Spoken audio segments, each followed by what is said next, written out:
Well, I think fundamentally, the first thing you have to understand when you're building an intranet is what are the key organizational goals, not the requirements for the intranet itself. In fact, I have this whole thing where I won't use the word requirement because I don't think you can collect requirements. I think you can collect business outcomes, things that you're trying to accomplish, and then for an Office 365 or a SharePoint-based intranet, you can derive a requirement from the outcome.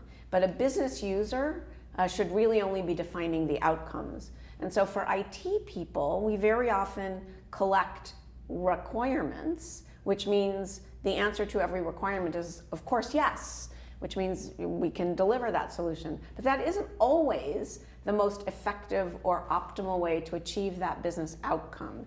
Sometimes delivering what someone asked for, i.e. being a waiter, isn't really the best and most long-term sustainable way to achieve adoption and to allow your solution to adapt as both the technology and the business changes. So I prefer not necessarily to deliver what people specifically say they want, but to try to learn from them what they're trying to achieve, so that we can then derive the best way to get that outcome, which may involve no customization at all, just leveraging the capability we have out of the box, but presenting it in a way that directly addresses what sort of business users want to get to. And you can really only do that if you understand what the business goals are, not necessarily what people define as their requirements for the intranet.